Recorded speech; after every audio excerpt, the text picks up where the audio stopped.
पवार साहेब दिलं हा बोला, सुरू करा. अध्यक्ष महोदय,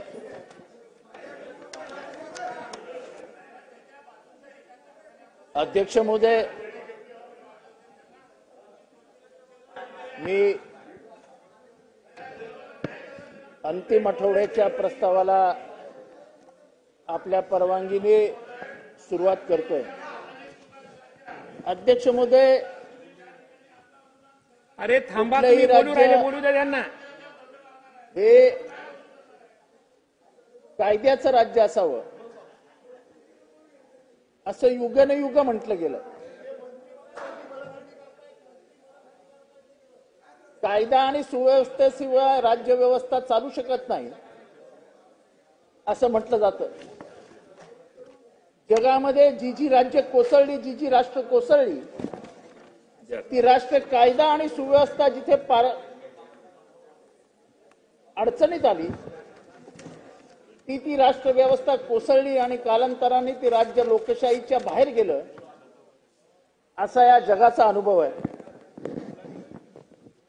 सामान्य माणसाला जोपर्यंत न्याय मिळत नाही तोपर्यंत राज्य व्यवस्था यशस्वी झाली, लोकशाही ही व्यवस्थित झाली, व्यवस्था व्यवस्थित राहे असं म्हणता येणार नाही. लोकशाही यशस्वी झाली असं देखील म्हणता येणार नाही. कायद्यामध्ये सर्वांना अधिकार समान असावेत असं आपण 26 जानेवारी 1950 ला स्वीकारलं. आपण सर्वांनी या देशाला एक सार्वभौम समाजवादी धर्मनिरपेक्ष लोकशाही आणि प्रजासत्ताक म्हणून घोषित केलं. कायदा आणि सुव्यवस्था हा महत्वाचा घटक असतो असं डॉक्टर बाबासाहेब आंबेडकरांनी सांगितलं. Law and order are the medicines of the body politics असं डॉक्टर बाबासाहेब आंबेडकर म्हणाले. कुठल्याही राज्यामध्ये, देशामध्ये शांतता असावी, लोकांनी न्याय आणि व्यवस्थेचा सन्मान केला पाहिजे आणि त्याहीपेक्षा सरकारने आणि सरकारी यंत्रणांनी केला पाहिजे असा अभिप्रेत. हे अभिप्रेत असताना सध्या राज्यामध्ये काय चालू आहे हा एक चिंतेचा विषय आहे. म्हणजे शिवाजी महाराजांच्या राज्यव्यवस्थेमध्ये आपण विचार केला की रयतेच्या भाजीच्या देठालाही हात लावू नका अशा शिवाजी महाराजांचं नाव आपण राज्यव्यवस्थेमध्ये कायम घेत असतो. राज्यामध्ये सत्ता आणत असताना शिवाजी महाराजांना अभिप्रेत असलेली राज्यव्यवस्था आणू असे आपण कायम म्हणत असतो. पण आजच्या व्यवस्थेमध्ये आणि आजच्या राज्यामध्ये काय चालू आहे? महिलांचे बलात्कार, अपहरण, विनयभंग, घरगुती हिंसाचार, जातीय हिंसा व खंडणी, खून, जमिनींवरील बेकायदेशीर ताबा, ड्रग्ज तस्करी, आर्थिक भ्रष्टाचार, फसवणूक, सायबर क्राईम, जातीय धार्मिक जंगली भडकवणे, पोलिसांवरती राजकीय दबाव, अल्पसंख्याक आणि दलितांवर हल्ले, ही यादी काही थांबत नाही. आज असा एकही गुन्हा नाही की जो महाराष्ट्रात घडत नाही. आज एक राज्याचा लोकप्रतिनिधी म्हणून, राज्याचा नागरिक म्हणून जेव्हा राज्याच्या वाढत्या गुन्हेगारीकडे बघतो तेव्हा प्रश्न पडतो की हाच का शिव फुले शाहू आंबेडकरांचा महाराष्ट्र? अध्यक्ष महोदय, मला डिसेंबर महिन्याची आठवण करून द्यायची. डिसेंबर महिन्यात 2 दुर्घटना घडल्या. सोमनाथ व्यंकट सूर्यवंशी या तरुणाची हत्या झाली परभणीत. होय, हत्या झाली.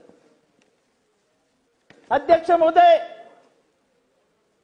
त्यावेळेस घसा फोडून आम्ही सांगत होतो याची ज्युडिशियल कस्टडीमध्ये हत्या झाली आहे, याचा मृत्यू ज्युडिशियल कस्टडीमध्ये झाला आहे. एखादा आमदार जेव्हा उभा राहून बोलतो, तो सभागृहामध्ये बोलतो, तेव्हा ते सत्य आहे असं मानलं जातं. पण आम्ही खोटारडेच. पाशवी बहुमताच्या जोरावरती विधानसभेमध्ये विरोधक बोलत असताना ते खोटच बोलतायत असं दाखवण्याची प्रथा आणि परंपरा या सभागृहात सुरू झाली. अध्यक्ष महोदय, सोमनाथ सूर्यवंशीच्या प्रकरणामध्ये जेव्हा मी सांगत होतो, मी बोलत होतो, मी स्वतः सांगत होतो की सोमनाथ सूर्यवंशी त्याच्या आईचा मुलगा,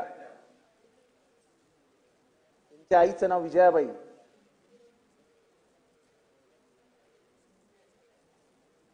आज तिच्या डोळ्यातनं अश्रू वाटतात. अध्यक्ष महोदय, आपण न्याय नाही देऊ शकलो. आपण इथल्या राज्य व्यवस्थेतल्या पोलीस यंत्रणेला सावरण्यासाठी, त्यांना आधार देण्यासाठी, आधार हे खऱ्या अर्थाने माझ्या तोंडातनं मला बोलायचं असेल तर ते गुन्हेगार आहेत. एका मागासवर्गीय तरुणाला त्याचा गुन्हा नसताना उचलून घेऊन गेले, त्याला बेदम चोपला आणि त्या मारहाणीत त्या तरुणाचा मृत्यू झाला. हे मी म्हणत नाही अध्यक्ष महोदय, हे कोण म्हणतंय?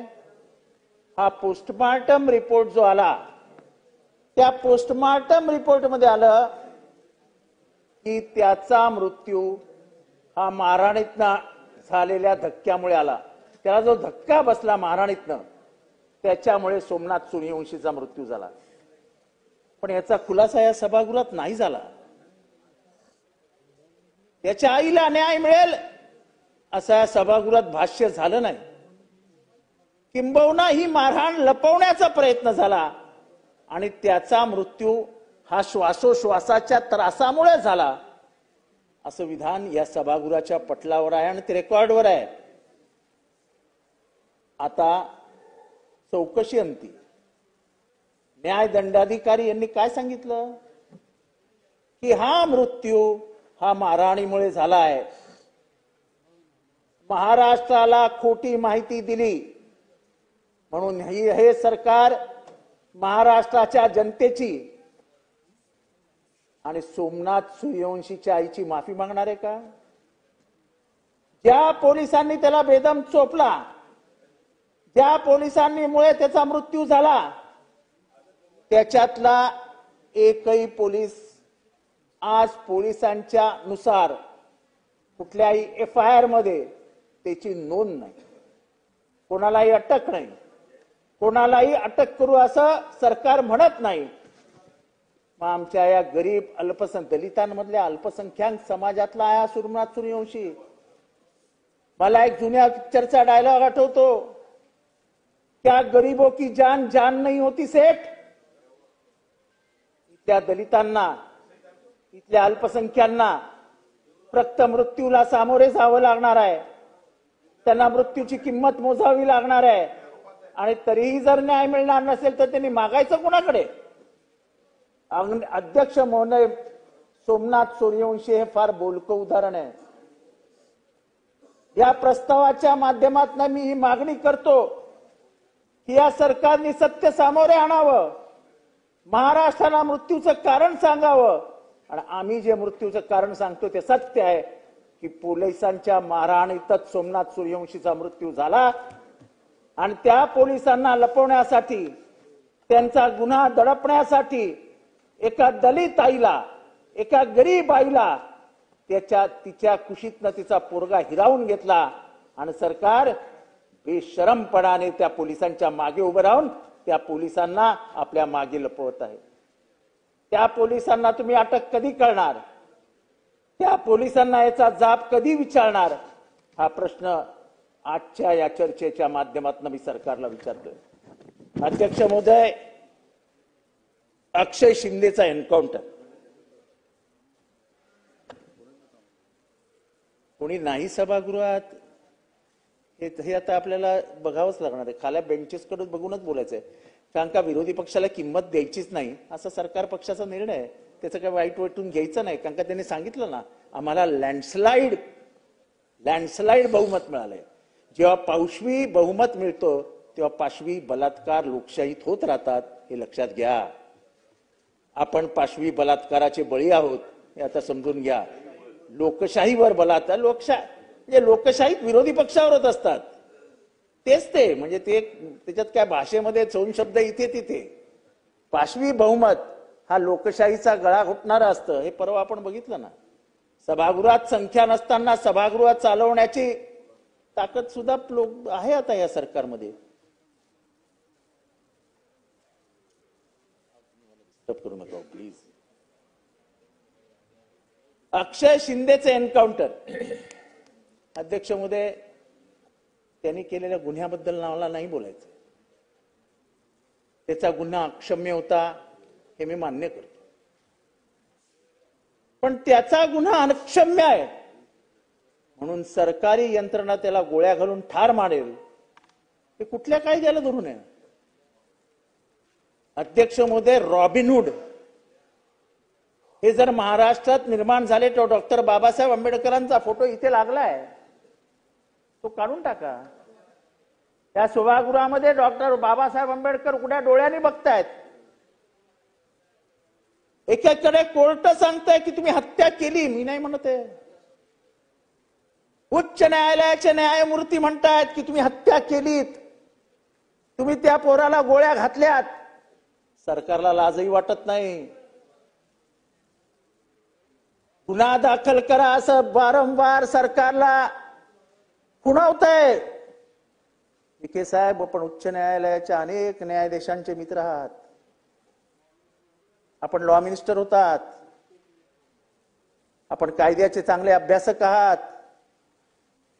हायकोर्ट वारंवार इशारा करते अक्षय शिंदे प्रकरणात की यंत्रणेने चूक केली आहे. अध्यक्ष महोदय ते माझ्या मतदारसंघात घडलेलं प्रकरण आहे. एका गाडीतनं चाललेत ठाम ठाम ठाम आवाज येतो आणि 1 तासाने कळतं की एक माणूस मेला. तो मेलेला माणूस अक्षय शिंदे होता.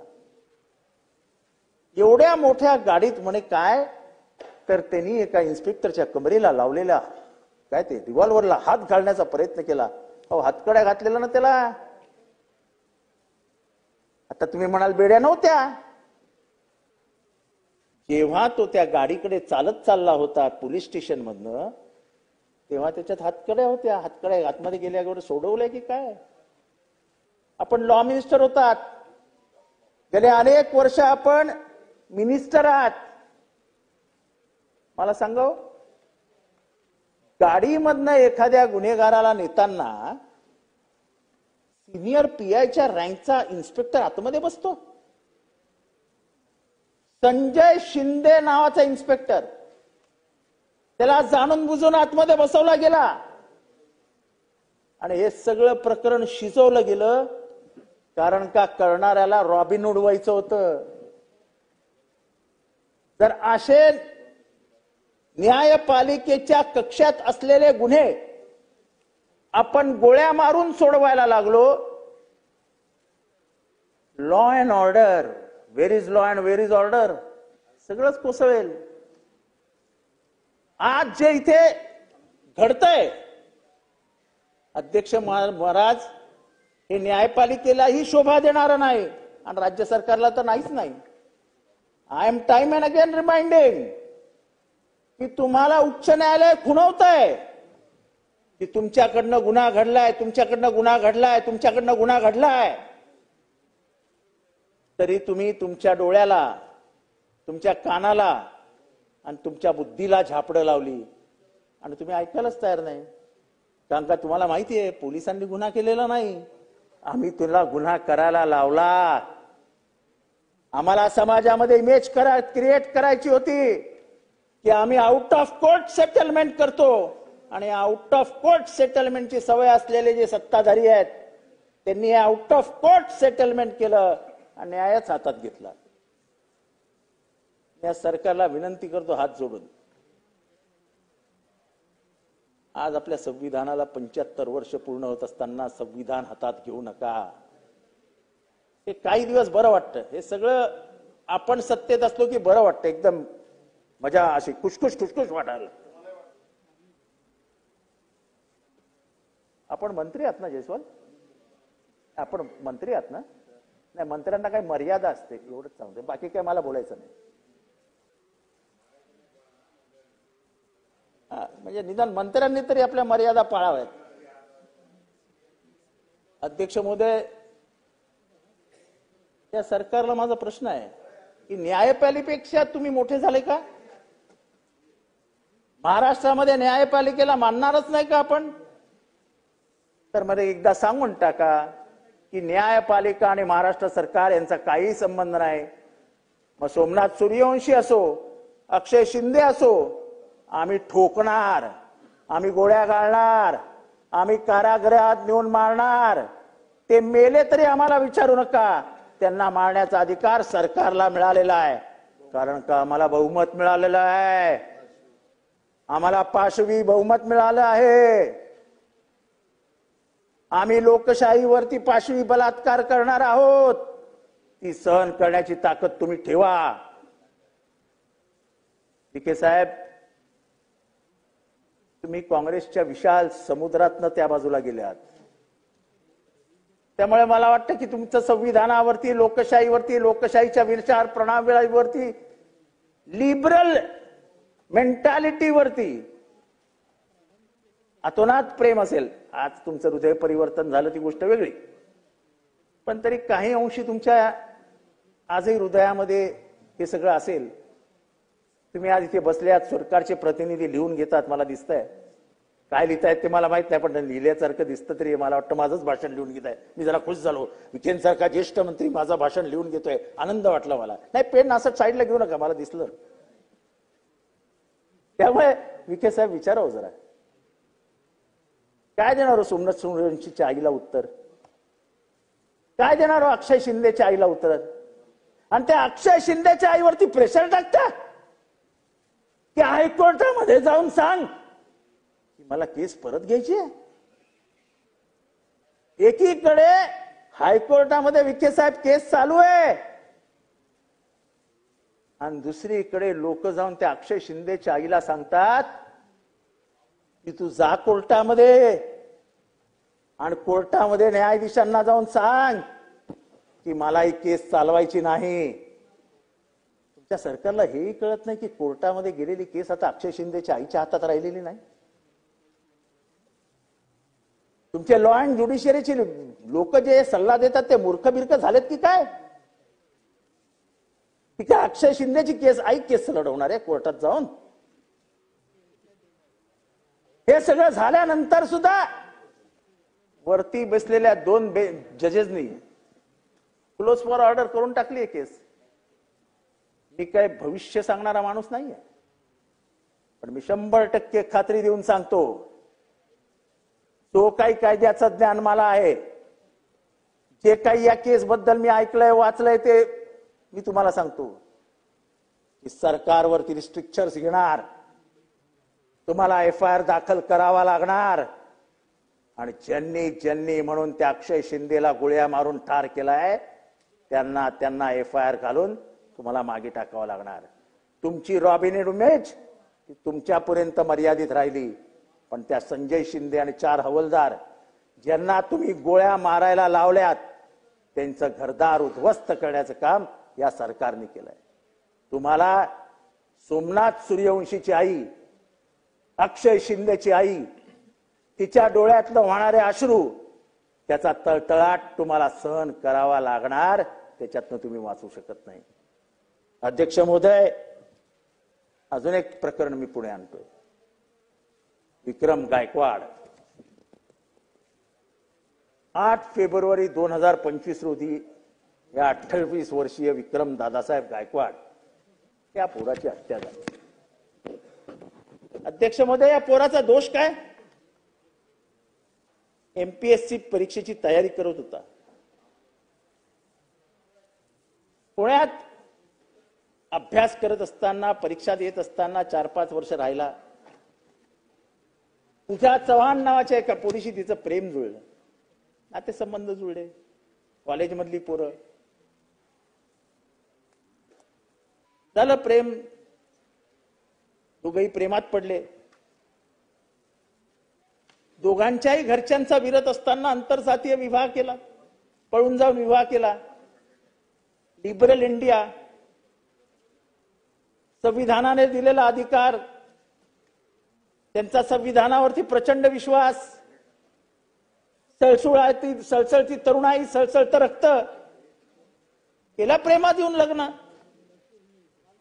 2 फेब्रुवारी 2025 रोजी विवाहाची नोंदणी पूर्ण झाली. 8 फेब्रुवारी रोजी बाबू मल्हारी चव्हाण व इतरांनी विक्रमला गाठून त्याच्यावर जोरदार हल्ला केला. त्याच्या शरीरातल्या प्रत्येक भागातनं रक्त वाहत होतं अध्यक्ष महोदय, प्रत्येक भागातनं. हत्या होण्याच्या बरेच दिवस आधी त्याला बजावलं जात होतं, तुझी लायकी नाही रे, तू आमच्या पोरीशी लग्न करतोयस, तू आमच्या रक्ताला हात घालतोयस. विक्रमने आपल्या घरच्यांना, नातेवाईकांना, सगळ्यांना सांगितलं होतं, मला असं असं धमकवलं जात आहे. त्यांनी इतरांनाही सांगितलं, सगळ्यांनी दुर्लक्ष केलं. आजकाल काय झालंय, अशा प्रकरणाला वेगळं वळण द्यायचं असलं की पैशाच्या व्यवहार. काळेसाहेब ऐका, काळेसाहेब आपण ऐकताय, आजकाल अशी प्रकरणं आली की त्याला जातीय रंगाच्या बाहेर काढायचं असेल. नाही, हे प्रकरण आहे ना पैशाच्या व्यवहारातनं झालं, हे प्रकरण आहे ना जमिनीच्या व्यवहारातनं झालं, हे प्रकरण आहे ना बांधावरनं झालं. नाही खाडेसाहेब, हे जातीवरनं झालं. जाता जात नाही, त्याला जात म्हणतात अध्यक्ष महोदय. खाडेसाहेब, मी जे बोलतोय तुम्हाला मनातनं पटत असेल. अध्यक्ष महोदय, या हत्यामध्ये PSI चव्हाण याचा मोठा सहभाग आहे. त्यांनी या सगळ्या आरोपींना वाचवण्याचा प्रयत्न केला अध्यक्ष महोदय. आणि जेव्हा केस नोंदवली FIR मध्ये, त्याचा भाऊ सागर गायकवाड जे सांगत होता ते पोलिसांनी लिहिलंच नाही, हे भलताच लिहिलं आणि हे प्रकरण दडपण्याचा प्रयत्न केला. अध्यक्ष महोदय, या सभागृहामध्ये मी अत्यंत जबाबदारीने हे विधान करतोय. गेल्या वर्षभरामध्ये या महाराष्ट्रामध्ये ऑनर किलिंगची 9 प्रकरणं झाली. 9 प्रकरणं. संविधानाची 75 वर्ष पूर्ण होत असताना आपण कशावर चर्चा करणार आहोत? ऑनर किलिंगवर? की जातीयंताची लढाई सुरू करायची असेल तर आपल्याला परत एकदा जातीची बंधनं तोडून विवाहाला सामोरे जावं लागेल, तर जाती बंधनाची बंधनं कोसळतील, जातीची बंधनं कोसळतील असं म्हटलं जातं. तर आपल्या महाराष्ट्रात काय वाढतंय? Honour killing. एकीकडे आपण आता ठराव पारित केला, महात्मा फुले, सावित्रीबाई फुले यांना भारतरत्न द्यायचं, की ज्यांनी जाती अंताच्या लढाईला सुरुवात केली, जात व्यवस्थेला पहिल्यांदा आव्हान दिलं, त्यांना भारतरत्न देण्याची मागणी आपण करतो आहोत. आणि त्याच महाराष्ट्रात आपण काय बघतो आहोत?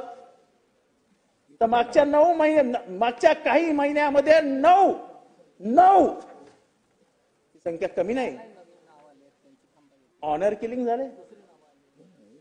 डॉक्टर बाबासाहेब आंबेडकरांनी दुसरं लग्न कोणाशी केलं? या महान मानवाचं उदाहरण आपण समोर ठेवणार की नाही? आणि हे घडत असताना सरकारी व्यवस्था मदत करते, सरकारी व्यवस्था दडपण्याचा प्रयत्न करते. मान्य करा ना, हो ऑनर किलिंग झालं, कशाला पैशाच्या व्यवहारात नाही हत्या झाला म्हणून त्या हत्येचं म्हणजे ते हत्या सोडवण्याचा प्रयत्न करता. विक्रम गायकवाडला न्याय देणार की नाही हा सवाल मी या प्रकरणी विचारतो. अध्यक्ष महोदय, संतोष देशमुखची हत्या झाली. पण संतोष देशमुखची हत्या होत असताना फोटो आले नव्हते तोपर्यंत कारवाईच करायला तयार नव्हतं. फोटो कसे आले याची मला चर्चा नाही करायची.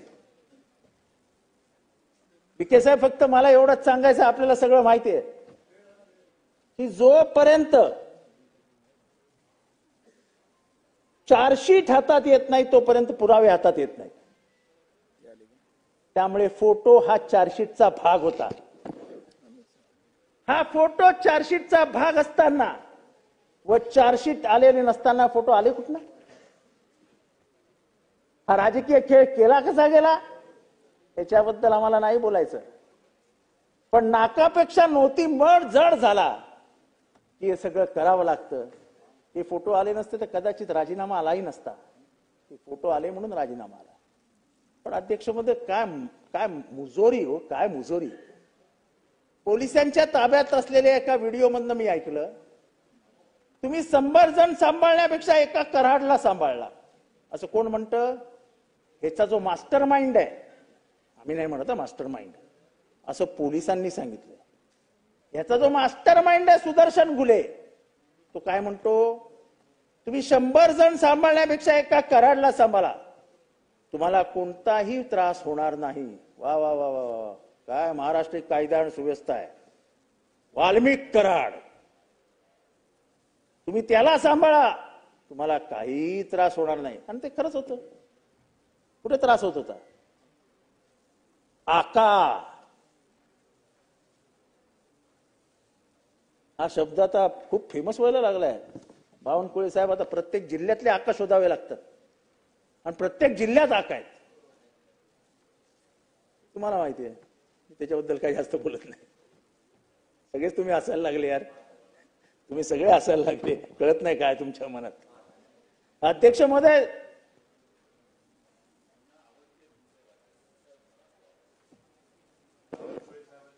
जरा हे मला वाचून घेऊ द्या, मग तुम्हाला त्याच्यातलं महत्व समजेल. संजय साहेब, तुम्हाला कोणताही त्रास होणार नाही. वाल्मिक अण्णांनी सांगितलंय 2 कोटी रुपये देऊन टाका, तुमचे काम सुरू होईल. मागील वेळी मी आलो होतो तेव्हा तुम्ही पोलिसांकडे तक्रार केली होती. माझ्या विरोधात तुम्ही पोलिसांकडे तक्रार केल्याची गोष्टी वाल्मिक अण्णांना समजली, ते तुमच्यावर संतापलेत. त्यामुळे वाल्मिक अण्णांची मागणी पूर्ण करा, अन्यथा तुमची सर्वच कामं बंद केली जातील, असं सुदर्शन झुले कोणाला सांगतो? आवाजा कंपनीला. आणि महाराष्ट्रामध्ये खूप मोठ्या प्रमाणावर आर्थिक गुंतवणूक होणार आहे असं चित्र आपण उभं करतो. कसली आर्थिक गुंतवणूक येणार आहे? पुणे घ्या, नाशिक घ्या, सगळीकडे एवढीच हप्तेखोरी चालू आहे आणि सरकारी आशीर्वाद हानी चालू आहे. एक वाल्मिक बीड मध्ये, अशा अनेक वाल्मिक प्रत्येक जिल्ह्यात आहेत. अध्यक्ष महोदय,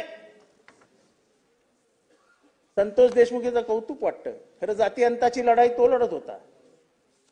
सोनवणे नावाच्या दलित माणसाला मारला म्हणून तो तिथे गेला आणि बिचाराचा बळी गेला. अध्यक्ष महोदय, आजही आंधळे फरार आहे. काय गप्पा आपल्या एआय इंटेलिजन्स मधनं, आणि एआय इंटेलिजन्सचं आपली एआय इंटेलिजन्स मध्ये युरोपियन कंट्रीज मागायला लागल्यात. तुम्हाला आंधळे सारखा, तुम्ही आंधळे झाले आहात, तुम्हाला आंधळे सापडत नाही. तुम्हाला कोरटकरच बोलायलाच नको, ते नंतर विषय येईल. पण कोरटकर तुमच्या नजरेच्या खालनं पळून जातो, दुबईला म्हणतात. तो दुबईला गेला का पाकिस्तानात गेला विचारा. अध्यक्ष महोदय, अंतिम आठवडा प्रस्तावावर बोलतोय. आमचा हा अधिकार आहे. बेल वाजवू नका, बेल वाजवू नका. 30 मिनिट झाले. माझा अधिकार आहे, मला बोलू द्या. अध्यक्ष महोदय, बोलायचे नाही, सगळ्यांजवळ मला दिलं तरी चाललं, हरकत नाही, पण मला बोलू द्या. मी पहिला बॅट्समन आहे, ओपनिंग बॅट्समनला वेळ जास्त द्यावा लागतो म्हणून 30 मिनिट दिले. अध्यक्ष महोदय, परळीतली राख. अध्यक्ष महोदय, 6 ब्रास कोरड्या राखेची किंमत 8 ते 10 हजार. दिवसाला काही अशा राखेच्या गाड्या निघत असतात. ही राख परळीतल्या 1220 भट्ट्यांमध्ये जाते आणि इतरत्रही जाते. ह्याची उलाढाल जर केली तर जवळजवळ 1000 कोटी रुपये. हे 1000 कोटी रुपये कुठे जातात हे जरा शोधण्याची गरज आहे. अध्यक्ष महोदय, हे मी जरा पद्मश्री नामदेव ढसाळांवर येतोय. आता तुम्ही बेल वाजवली तर मला 15-20 मिनिटात आटोपत घ्यावं लागेल. नामदेव ढसाळ मध्यंतरी एक प्रकरण आलं, कोण नामदेव ढसाळ. खर तर नामदेव ढसाळ, संत तुकाराम, संत कबीर यांची नावं आणि यांच्या कविता वाचणं हे सभागृहामध्ये वाचतो आहोत म्हणून मला प्रोटेक्शन आहे, अटक होणार नाही. नामदेव ढसाळांची कविता मी सभागृहात वाचतोय म्हणजे मला अटक होणार नाही. पण कदाचित हीच कविता मी बाहेर वाचली तर मला गजाआड टाकतील. ही कविता वाचतोय. रक्तात पेटलेल्या अगणित सूर्यांनो, तुमची आई बहीण आज विटंबली जाते हटाहटातून. मवाल्यासारखे माजलेले उन्मत्त निरो आजही मेणबत्तीसारखे जाळतात माणसं चौका चौकातून. कोरभर भाकरी पसाभर पाणी यांचा अट्टहास केलास तर आजही फिरवला जातो नांगर घरादारावरून. चिंतकाळलेले हात सळसळलेच तर छाटले जातात आजही नगरा नगरातून. रक्तात पेटलेल्या अगणित सूर्यांनो, किती दिवस सोसायची ही घोर नाकेबंदी. मरेपर्यंत राहायचं की असंच युद्ध कैदी. हे कोण म्हणालंय? हे मी म्हणालो नाही, हे नामदेव ढसाळ म्हणताय. आणि तुमचा बेशरम अधिकारी काय विचारतो माहितीये? कोण नामदेव ढसाळ?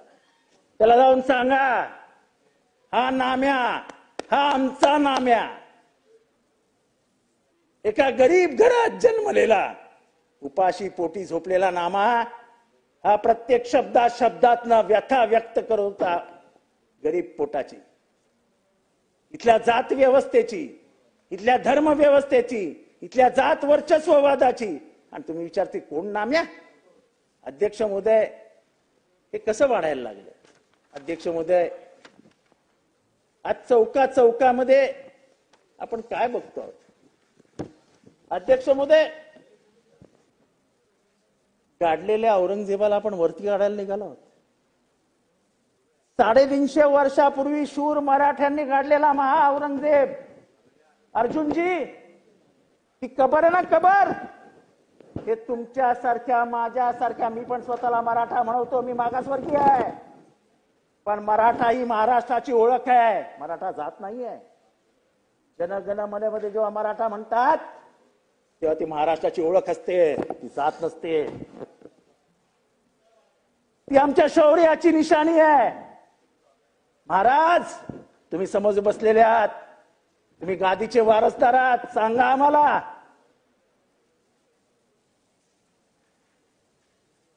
सांगणार की नाही आम्ही शिवाजी महाराजांचा इतिहास? सांगणार की नाही आम्ही शंभूचा इतिहास?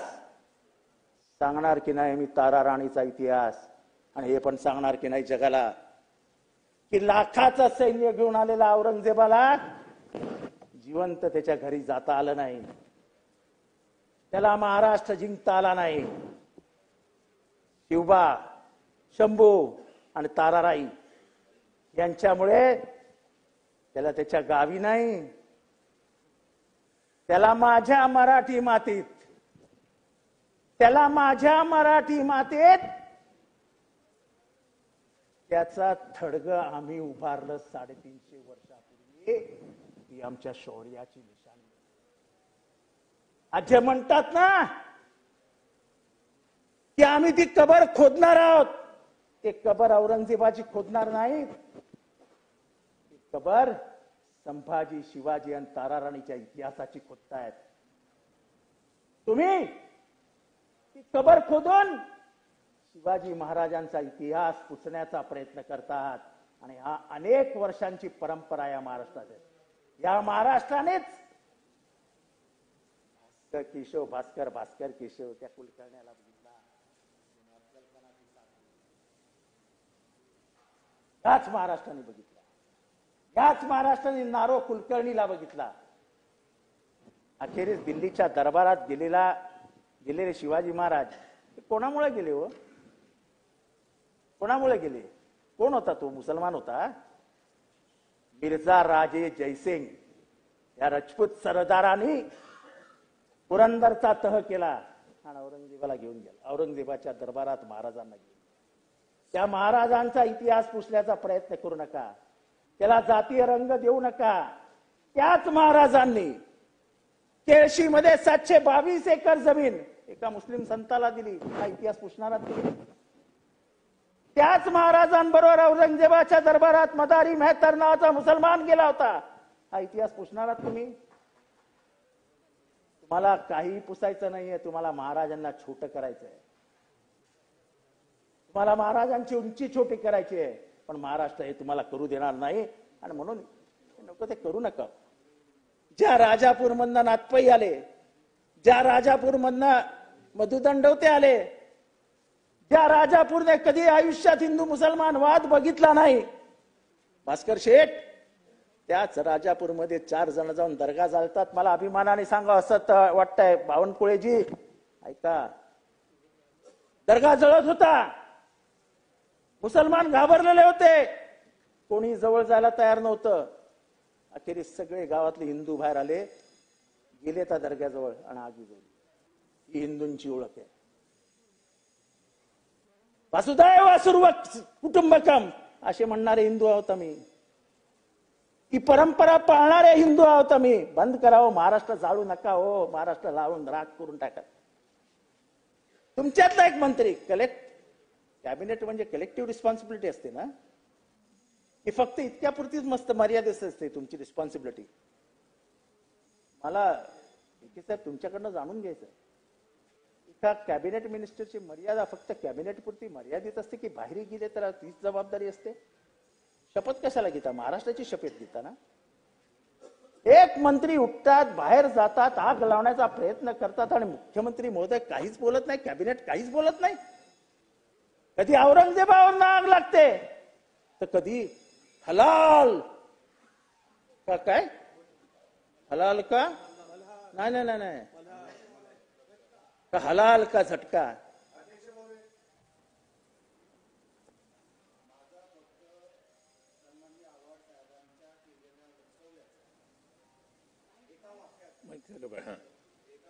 अध्यक्ष, मी कोणाचंच नाव घेतलं नाही. याचा काय अर्थ होतो त्यांनी सभागृहाला सांगावं. काय संबंध होता त्या मंत्र्यांचा त्या राजापूरच्या घटनेशी? त्यांच्याकडे काय पुरावा आहे का? आव्हाड साहेबांनी सांगावं या सभागृहाला.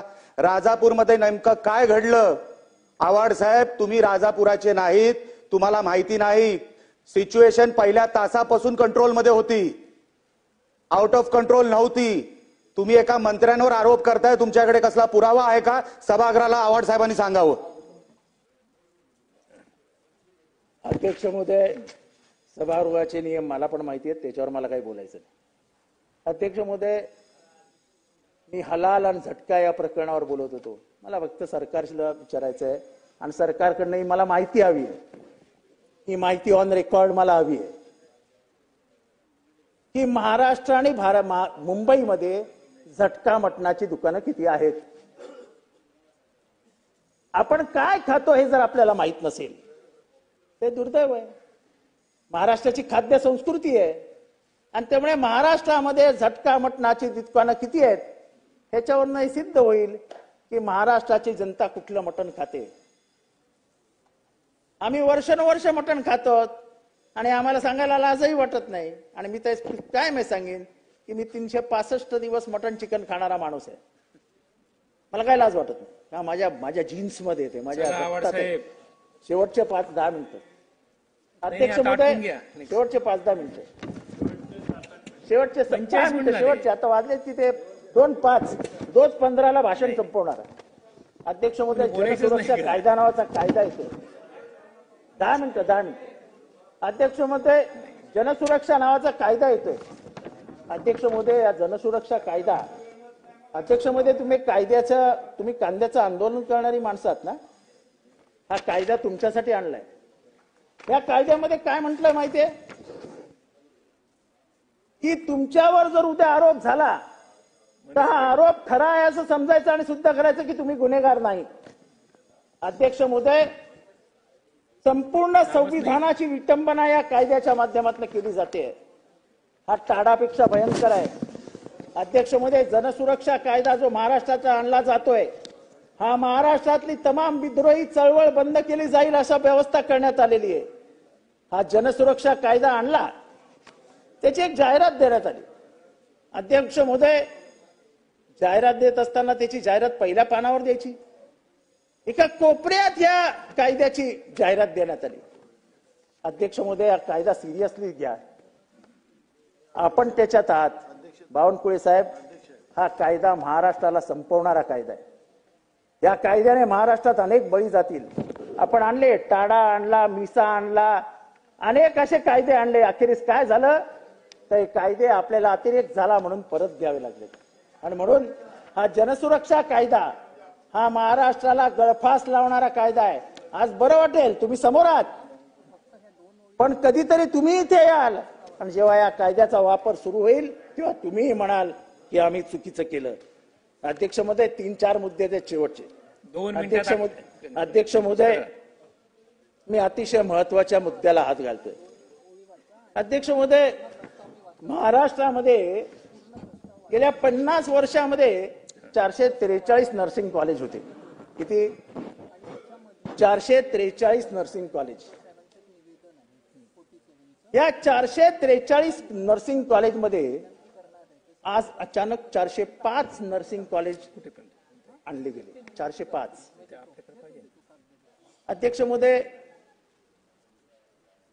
आपण मेडिकल कॉलेज चालवतात, अनेक जण मेडिकल कॉलेजेस चालवतात. अध्यक्ष महोदय, शेवटचे 2-3 मुद्दे आहेत, मला 7-8 मिनिटं लागतील. आता 2 मिनिटं महत्वाचं आहे. झालं अध्यक्ष महोदय, अध्यक्ष महोदय, हा मुद्दा ऐका, तुम्हाला पण आश्चर्य वाटेल. 45 मिनिट झाले.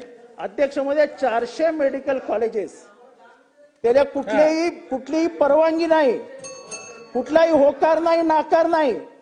अध्यक्ष महोदय, संचालक अजय चंदनवाले, उपसचिव सासुलकर, मनोहर हिरे, अमीर मुजावर, 405 कॉलेज 1 कोटी रुपये हिशोबाने दिले गेले. 1 कोटी रुपये हिशोबाने.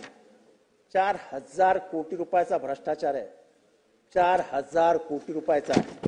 अध्यक्ष महोदय, हे घ्या यादी. अध्यक्ष महोदय, हो अध्यक्ष महोदय, हो अध्यक्ष महोदय, ऐकतोय.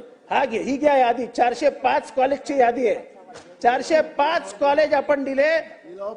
1-1 कोटी रुपये या एक कॉलेज मागे घेतले गेले. दादा, आपण म्हणालात की माझ्या समोर जर असे आरोप झाल्याने सिद्ध झाले तर त्याला ठेवणार नाही. हा पुराव्यानिशी आरोप करतोय.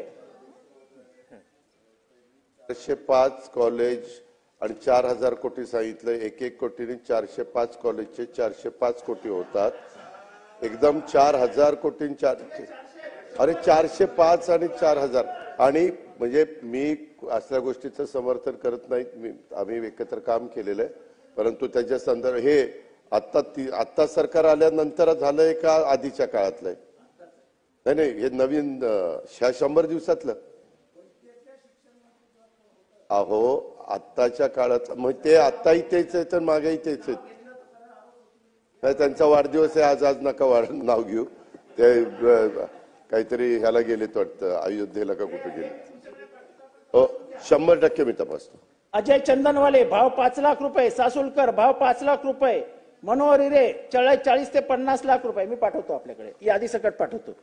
अध्यक्ष महोदय, एक नाशिकला आनंदवल्ली नावाची गडी आहे. आनंदवल्ली, त्या आनंदवल्लीच्या गडीमध्ये फेरफार करून सातबाराच फिरवला. आता सातबारा कोणाच्या नावावर आहे?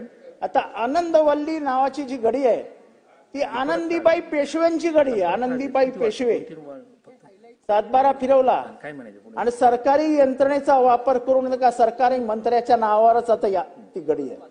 अध्यक्ष महोदय, मी शेवटच्या मुद्द्याकडे येतोय. अध्यक्ष महोदय, हा माझ्या विभागातला आहे, मला 2-3 मिनिटं बोलू द्या. अध्यक्ष महोदय, याच्यावरती आमच्या शेवटचे 3 मिनिटं. अध्यक्ष महोदय, माझ्या विभागातला प्रश्न आहे त्यामुळे थोडंसं गांभीर्याने बोलतोय. आमच्या इथे अतिक्रमणामध्ये गवत वाढतं तसं वाढायला लागलंय. 60 बिल्डिंगी तोडण्याचा आदेश निघतो. 60 बिल्डिंग एका वेळेस. प्रश्न बिल्डिंग तोडण्याचा नाही, प्रश्न आहे की अनधिकृत बिल्डिंग बांधत असताना त्या अनधिकृत बिल्डिंग मध्ये घर घेणारा गरीब माणूस असतो. दादा, तुम्ही हे ऐका. ही जी अनधिकृत बिल्डिंगी बांधल्या जातात त्याच्यात घर कोण घेतं? सगळी गरीब माणसं. आणि मग ती घरं तोडण्याचा निर्णय होतो, बिल्डिंगी तोडण्याचा निर्णय होतो. आणि ती तोडण्याचा निर्णय झाल्यानंतर भोगा कोणावं लागतं? गरीब माणसाला. अध्यक्ष महोदय, माझ्या इथे दिवा नावाचा एरिया आहे. हायकोर्टाचे आदेश होत आहेत बिल्डिंगी तोडा म्हणून. सगळे आदेश होऊन सुद्धा कारवाई होत नाही ते जाऊ द्या. पण तुमचा कायदा काय सांगतो की ज्यांनी बिल्डिंगी बांधत असताना जे जे अधिकारी तिथे होते त्यांच्यावर काय कारवाई होणार? 30-30, 40-40 लाख रुपये गरीब माणूस देतो आणि घर घेतो आणि 2 वर्षानंतर त्याचं घर तोडलं जातो. अधिकारी पैसे घाऊन घरी जातो, शेती घेतो, बंगला बांधतो आणि गरीब माणूस रस्त्यावर येतो. अध्यक्ष महोदय, आमच्या इथे येऊर नावाची एक जागा आहे. त्या शेवटचे 2-3 मिनिटं शेवटचे. काय अध्यक्ष महोदय, त्या येऊर मध्ये बंगले बांधले जातात. त्या बंगल्याला शासकीय परमिशन दिली जाते. बांधण्याची परमिशन नसताना बावनकुळे साहेब ऐका, तिथे फॉरेस्टची जागा आहे. फॉरेस्टच्या जागेमध्ये दारू विकण्याची परमिशन कशी दिली जाते? फॉरेस्टच्या जागेमध्ये फक्त 1200, 1300, 1500 स्क्वेअर फीट बांधण्याची परवानगी असताना अर्धा एकर जमीन दाखवून बंगला कसा काय विकला जातो? याची कोण चौकशी करणार आहे की नाही? का कायदा फक्त गरिबांना आणि श्रीमंतांना कायदाच नाही? आणि त्यामुळे जाता जाता मी एवढंच म्हणतो, अध्यक्ष महोदय, मला दादांना परत एकदा बोलायचं. दादा, अनधिकृत बांधकामामुळे ठाण्याचं वाटोळं झालंय. आम्हाला प्यायला पाणी नाही. आम्हाला प्यायला पाणी नाही. लोक वणवण फिरतायत. मुंबऱ्यासारख्या जागांमध्ये रमजानमध्ये बाटलीभर पाणी मिळत नाहीये. आम्ही बोंबलून कंटाळलो आहोत. सरकार लक्ष द्यायला तयार नाही. अधिकाऱ्यांच्या आशीर्वादाने दररोज एक नवीन बिल्डिंग उभी राहते. अधिकाऱ्यांवर कारवाई नाही. समजायचं काय आम्ही?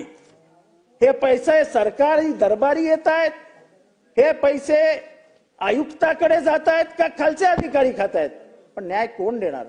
आणि त्यामुळे अंतिम आठवड्याचा प्रस्ताव समाप्त करत असताना एवढंच सांगतो की राज्य कोणाचं आहे? तुम्ही अक्षय शिंदेला न्याय देणार नाही. तुम्ही सोमनाथ सूर्यवंशीच्या आईला न्याय देणार नाही. तुम्ही नामदेव ढसाळला सांगणार कोण नाम्या? परिस्थिती अशी आहे, कोण नाम्या म्हणता म्हणता वेळ अशी आली आहे की आज तुकाराम कबीर जर या महाराष्ट्रात असते तर तुम्ही तुमच्या कविता चुकल्या, तुमचे अभंग चुकले असं म्हणत तुकारामाला आणि कबीरालाही जेलमध्ये घातलं असतात. अशी महाराष्ट्राची अवस्था झाली आहे. विद्रोही महाराष्ट्र संपवण्याचा व्यवस्था तुम्ही केली आहे, तो कृपया संपू नका. एवढंच या ठिकाणी बोलतो. मी अध्यक्षांचे आभार मानतो. जय हिंद, जय महाराष्ट्र, जय भीम.